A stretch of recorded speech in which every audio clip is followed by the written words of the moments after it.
And now, live from Rutherford, it's the Rutherford Times Podcast, part of Rutherford Media Ventures.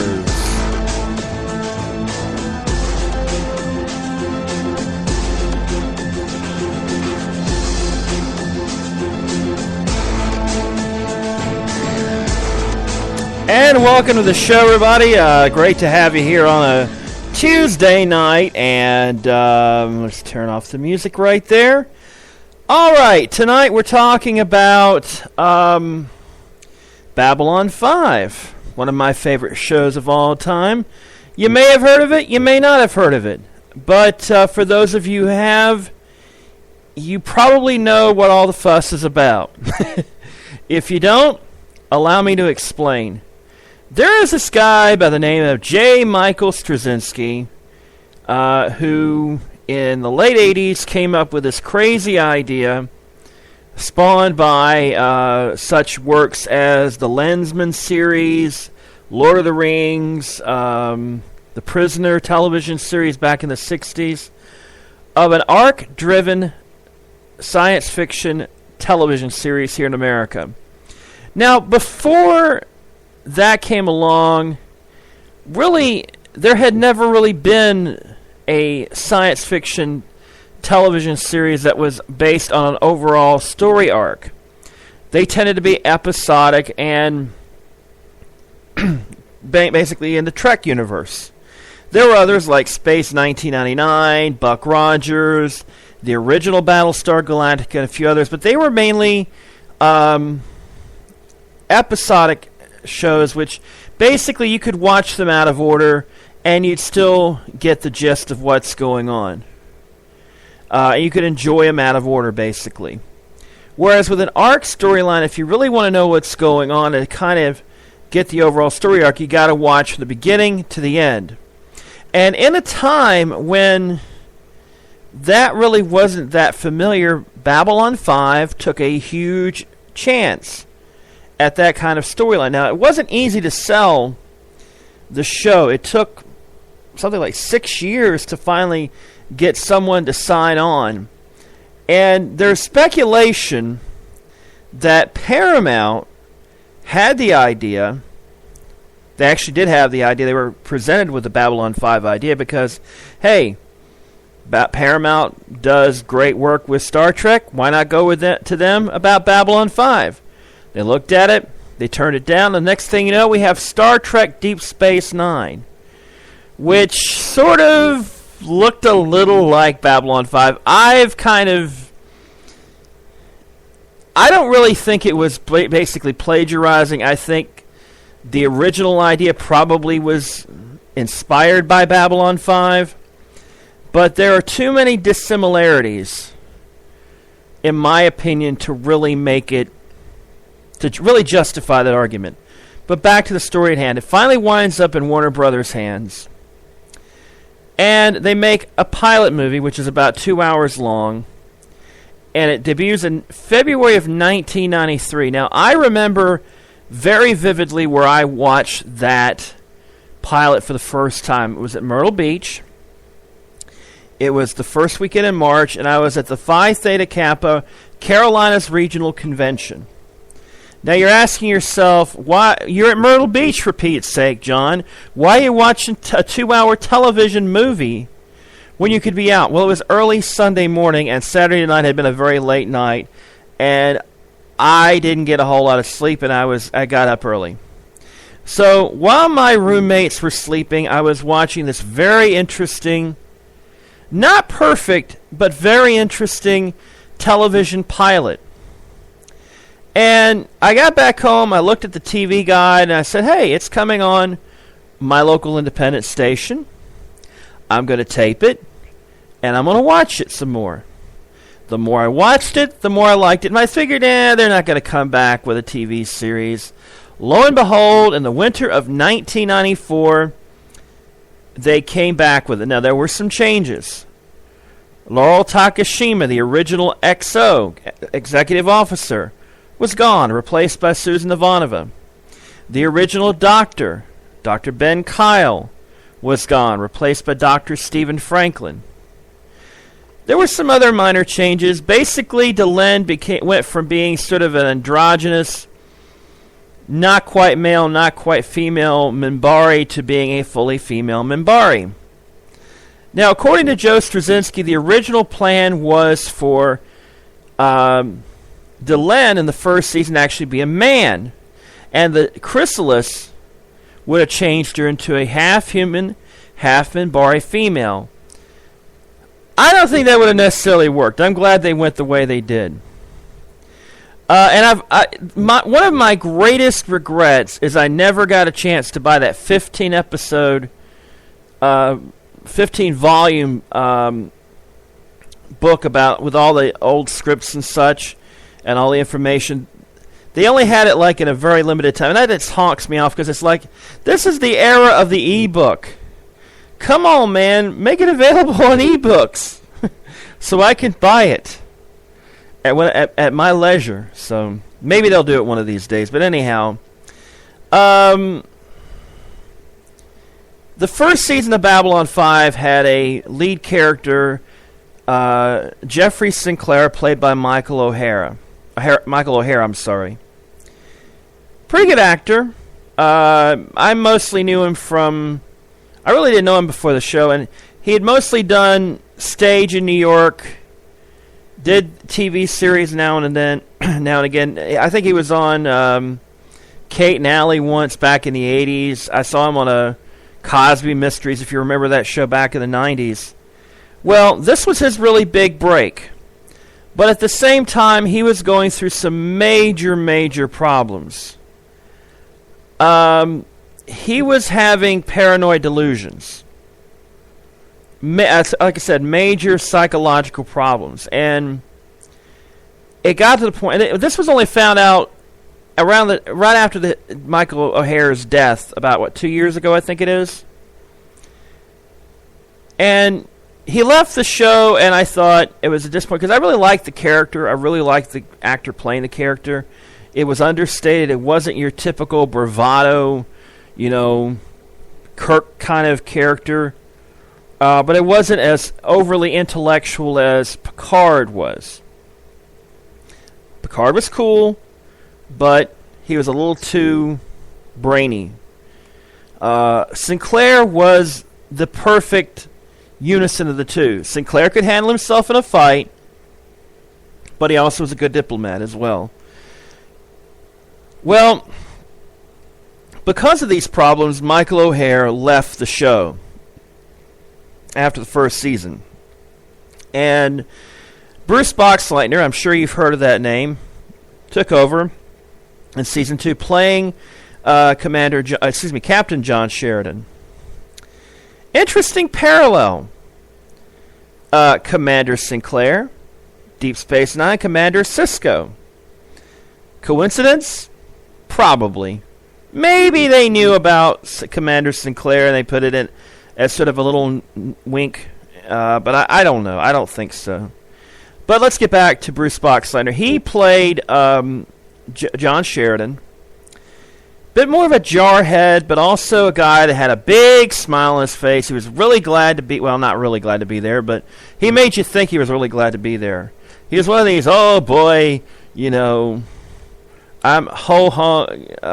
gung-ho kind of guy. Let's go get him. You don't want to fight him, but he's got a past. And somewhere along the way, in an episode in Season 2, you Babylon 5 fans remember, the smile starts getting wiped off his face. He's not so happy-go-lucky anymore. Now, to go back to Season 1, if you are patient with it, and you skip TKO and Grail, you'll get the hang of it. Not all the first season's episodes are really that great. A lot of them are. Some, yeah. It really picks up steam towards the end. There were a lot of one-off episodes to set up the characters, and I've watched the show enough. There is a particular episode where Dr. Franklin makes an unorthodox decision that comes back to haunt him. I'm not going to spoil it too much for you. But if you've seen the episode, you know it's not what Trek would have done. Trek would have saved the child. And this one, it kind of went against the grain. Maybe I dropped a spoiler there. But trust me, when you see it, you'll be shocked at how it turns out. The first season's good. If you're patient and you wait for the second season, the dimes start to drop. You start seeing where all of this starts leading towards. A very, very bad, dangerous enemy is coming. And it ain't going to be pretty. And he ain't exactly a pushover, to say the least. And of course, you've got a very, very solid cast of characters that pretty much go through. One of the things about this show is that you had very few characters die off, so that you could actually get invested. There were some that did, or actually just left the show. Talia Winters, played by Andrea Thompson. It's never been officially confirmed that she died, although it's been hinted at in the third season. She left after the second season because the actress decided to leave the show, basically. Brought in after that Lita Alexander, who came from... By the way, I forgot to mention, the original telepath wasn't in the series to begin with. She came back at the tail end of season 2 and pretty much became a regular player from then on out. Played by the lovely and talented and quite hot Patricia Tallman. You have Marcus Cole, who sort of dies, but they put him in suspended animation, or cryonic freezing, whatever the hell you call it. So there's the possibility maybe somewhere down the road he gets revived, because he uses the alien healing device, which you'll find out in a particularly okay episode of the first season. Trust me, if you wade through the first season, you'll like the show, and when you get to the second season, and especially the third and fourth season, you'll really like the show. Let's see what else. Really, there's very few character deaths, and that's actually a good thing, because it means that the deaths, when they do come, mean something. Like when Cartagia dies. You'll know who that is down the road. Like when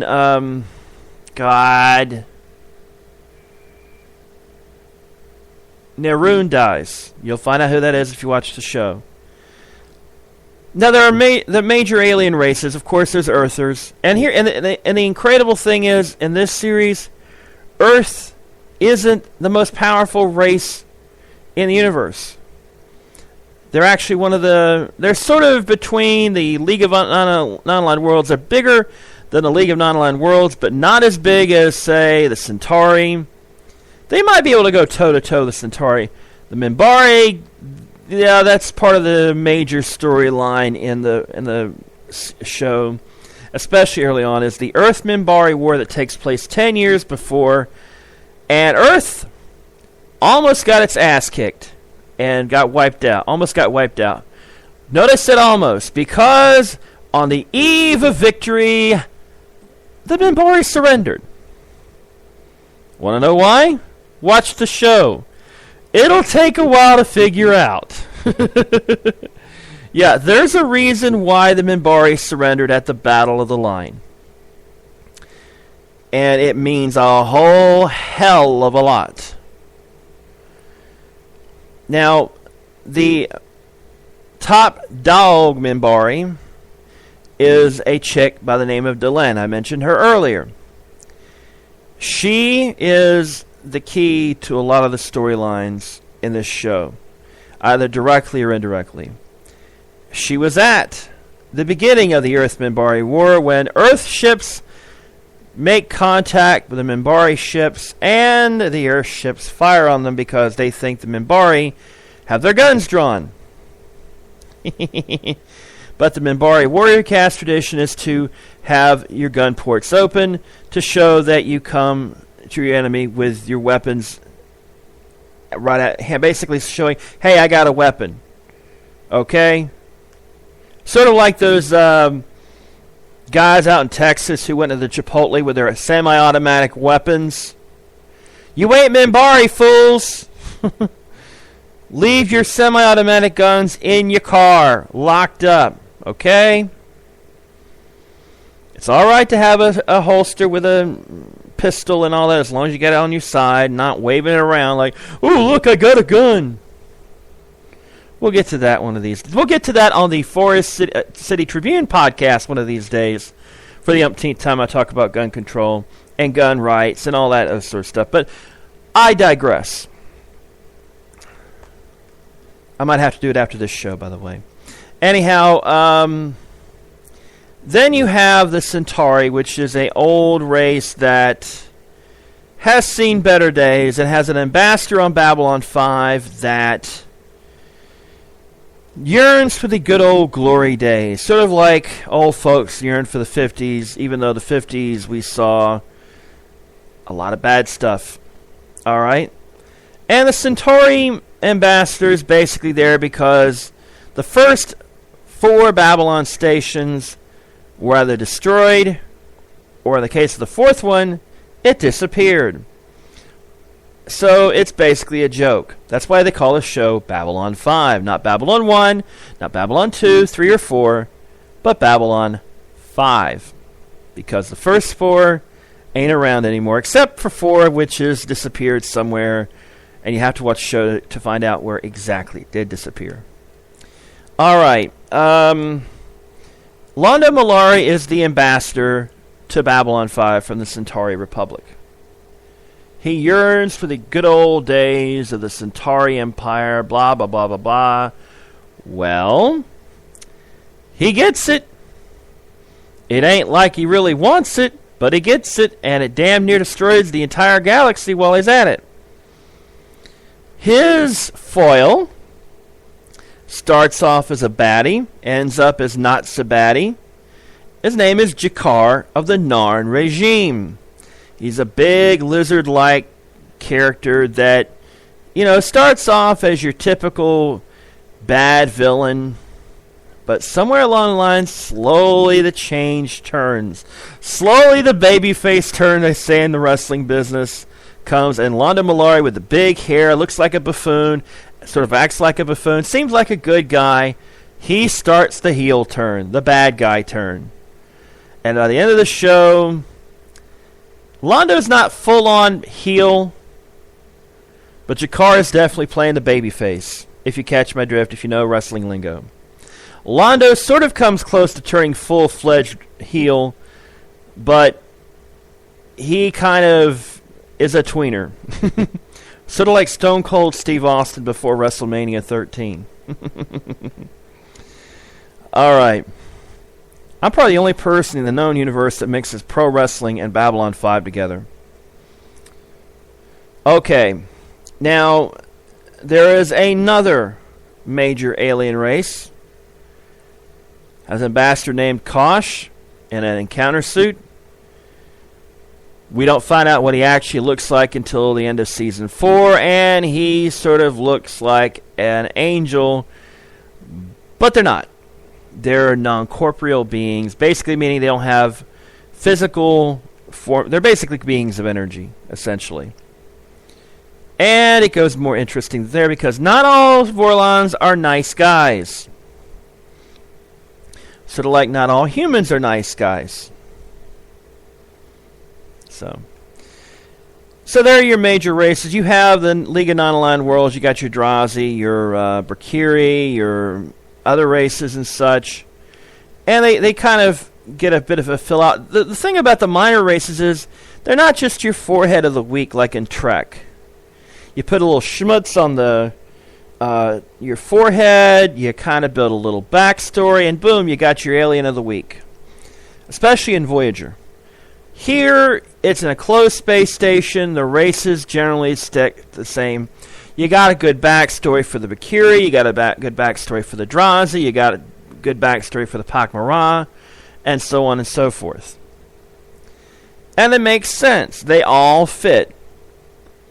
Now, the big conflict is Shadows versus Vorlons. Who are the Shadows, you might ask? The Shadows are the really bad guys, except, well, maybe they're not so bad compared to other people. They believe in chaos. Chaos brings strength. Basically, whereas the Vorlons believe in order, keeping your ducks in a row, the Shadows take their hand and throw the ducks all around, saying, chaos breeds strength. You know, war, two sides fight, one loses, one wins. The other side emerges stronger and better in the end. That's not always true. As a matter of fact, I think in many ways it's not really true at all. But I digress. The Shadow Vorlon conflict is the major conflict, but the Centauri Narn conflict gets us into the bigger conflict. The Centauri and Narn are not exactly buddies. They hate each other. They're rivals because many years ago the Centauri invaded Narn, and the Narns greeted them in peace. The Centauri decided, hey, slaves! Yes, they basically acted like the white folks who came to Africa to the black folks, in a sense. That's a wild generalization, and I'll probably get criticized for it, but you know what? It sort of gives you an idea. And yes, there were probably Narns that sold out other Narns, but I digress. Anyhow, eventually, the Narns won their freedom after a hard-fought War of Independence, and now they sort of want to take back what was theirs. They kind of get some payback. Well, the story evolves that payback isn't always what you think it is. And sometimes it's not always good. It feels good for a little while, but in the end it probably does more harm than good. Now, what about Earth, you're asking? Well, what about Earth? Well, I'm glad you asked. Earth becomes a big B plot that becomes even bigger in the fourth season because at the end of the first season, the president of the Earth Alliance, Luis Santiago, is killed when his spaceship approaching the Ion space station blows up real good. And a guy by the name of William Morgan Clark becomes president of the Earth Alliance, getting a promotion from vice president, sort of like it is here in the United States. Except he has a real link to the assassination, unlike Lyndon Johnson. And as Clark's regime grows, you start seeing it become a very shadowy version of Nazi Germany / Stalinist Russia. It becomes a dictatorship, essentially. And it's because the Shadows are working behind the scenes along with the Psi Corps. Which is kind of strange because the two don't exactly see eye to eye. But hey, the Shadows figure, hey, we control Earth, then we can get rid of these pesky telepaths once and for all. Because guess who made the telepaths? The Vorlons. Ooh, I dropped a spoiler. I should really put a spoiler alert. But you'll find it out in time. If you really pay attention, you kind of get it over the course of the beginning of the first season. You kind of get some dimes dropping. And this is the thing about the series that makes it so great rewatching it over and over again, that you still get the dimes dropping. That feeling of, oh, okay, now... And even the shows that suck, they have things... The episodes that suck, they have things in them that make them appealing. Now, let's talk about the Earth crew. You got Susan Ivanova, the XO. She's played by the lovely and talented Claudia Christian. who is still quite lovely and talented 20 years on. A few wrinkles, but as far as I'm concerned, I'd still definitely, Sorry, I'm channeling Madeline Kahn there. From Clue, the movie. Okay. Her character is a Russian that doesn't exactly speak Russian accent, which I always kind of find odd, but that was because she was away from Russia a lot because her mom was a telepath, but didn't join the Psi Corps. Ooh, what's the Psi Corps? Tell you in a minute. Her mom, faced with taking these drugs to suppress her telepathic abilities, eventually decides, you know what? Yeah, I got 2 kids. Yeah, I got a loving husband, but I can't take this anymore, so peace out. She kills herself. But before she does, she takes one more look at her young daughter, Suzuchka, as they call her in Russia, playing with her doll so she can have one nice memory to take to heaven. It's pretty messed up. But Ivanova finds out later that evening that her mom has died.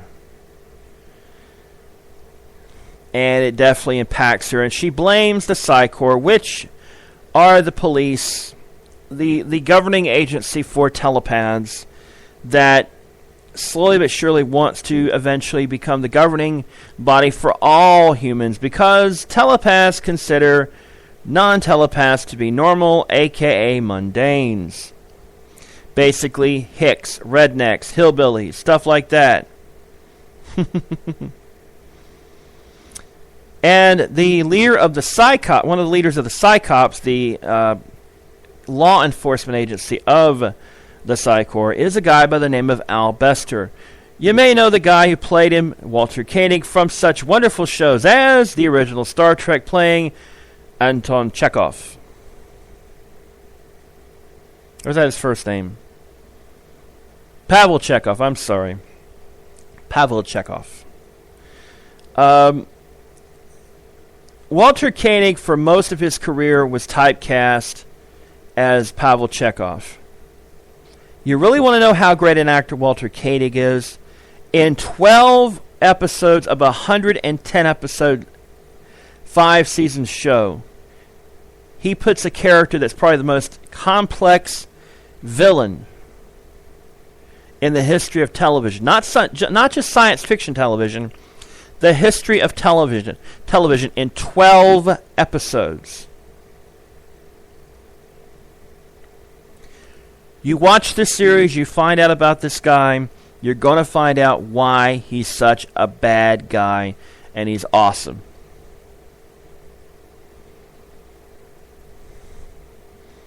And that's the thing.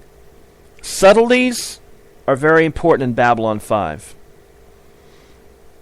You have to watch the show sometimes more than once to really get all the nuances. The reason things are the way they are. Like I said, dropping dimes. But it hasn't aged well, at least graphically. And the sad part is because Warner Brothers would not invest the money to preserve it in its original digital form. Putting it on Blu-ray would be pointless because it would look horrible. And I don't want to go into the whole story because we're kind of running out of time, but suffice to say, it isn't a great, great story. And the effects at the time were groundbreaking. Now they're kind of dated. And the fact is, a decade later, Battlestar Galactica comes along and really wows everybody with realistic graphics, realistic computer graphics. So, the question of a Babylon 5 reboot comes up from time to time. And I'm kind of on the fence about this. I really love the original series, but there were some holes in it. Some of the acting could have been better. And the characters are getting older. I mean, the actors who are playing the characters are older. Some, unfortunately, are not around anymore. Stephen Franklin was played by Richard Biggs. He's now passed on. It's about 10 years now. Andreas Katsoulis, a wonderful character actor, played Jakar. He passed away a few years back. And Jeff Conaway, who played Zach Allen, who you probably know more from Grease and Taxi, died a few years ago, very tragically, after the complications from a long life of drug and alcohol abuse.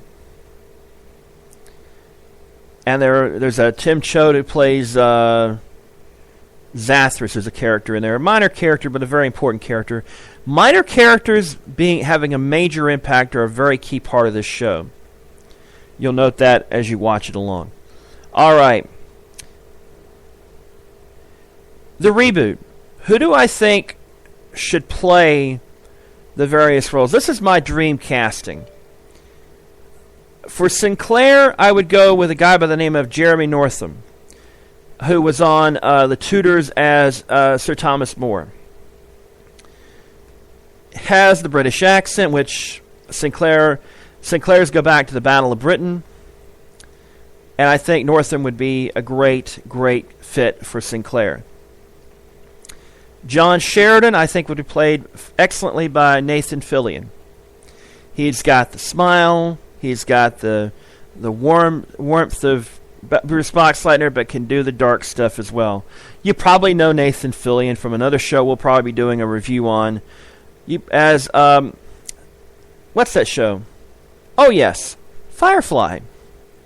13 episodes and still remembered fondly by quite a lot of browncoats. Trust me, it's a show that if you ever want to take a binge weekend and get addicted to a show, even though it's only 13 episodes plus a major motion picture, that's the show for you. But I digress. Nathan Fillion for John Sheridan. Delenn. That's a toughie. I'm not really sure who to go with there. Jakar and Londo were so brilliantly played by Peter Jurisic, who played Londo, and like I said, Andreas Katsoulis, who played Jakar. It's huge shoes to fill. Ivanova, I would go with, if you could land her for a television role, Mila Jovovich. She's in her 40s now, but she could theoretically play a younger person in this show. As for Garibaldi, I would go with Aaron Douglas from Battlestar Galactica. Anna Torv for Talia Winters.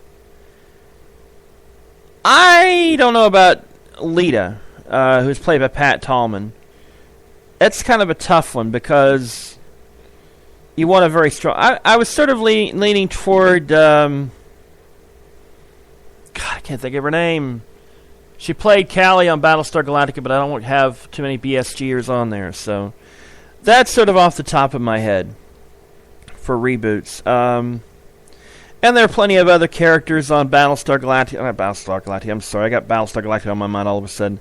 We'll be doing that one down the road very soon because the 10th anniversary of that show coming on the air is next year. All right. Hard to believe it's been 10 years. But back to the 20-year show.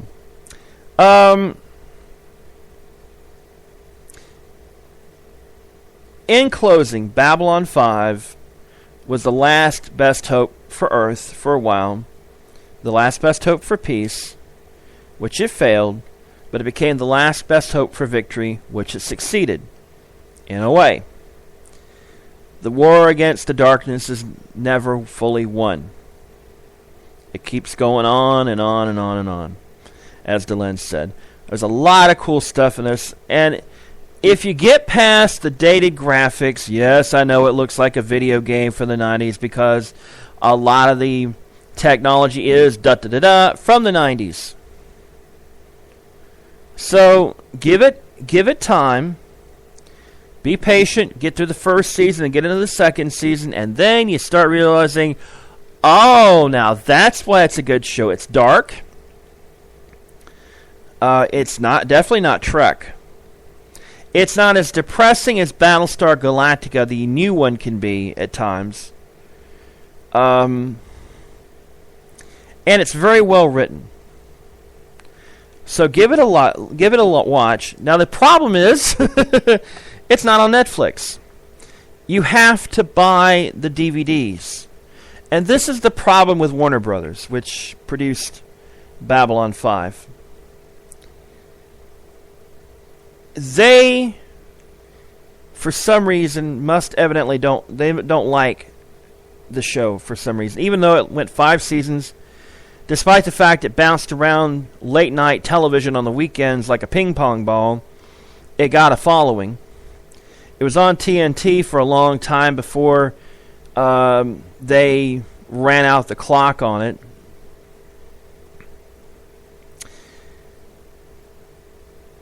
If you can find it cheap, rent it, buy it if you can. Trust me, it will be worth the investment.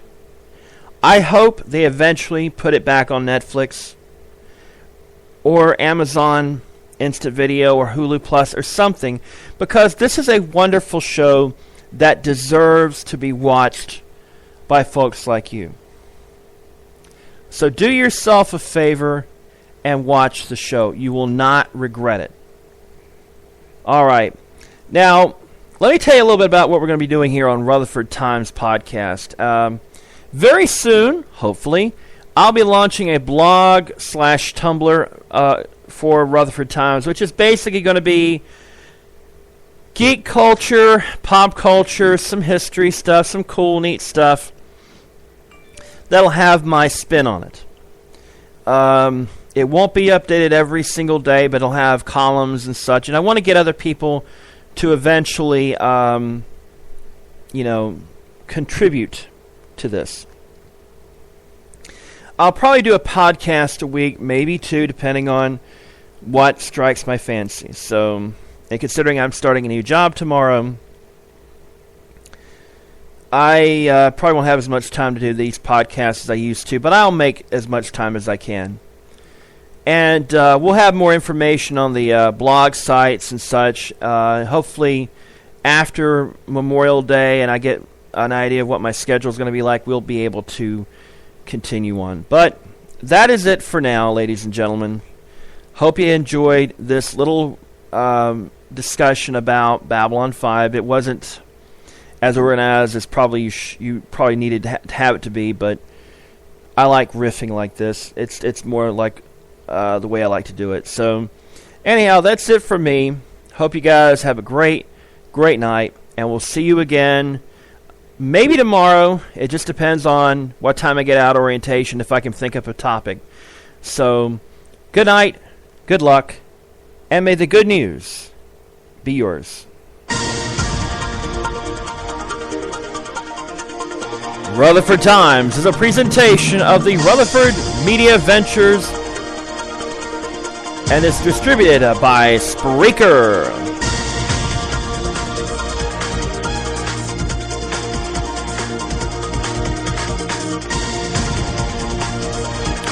Opening and closing themes from Global Television Canada.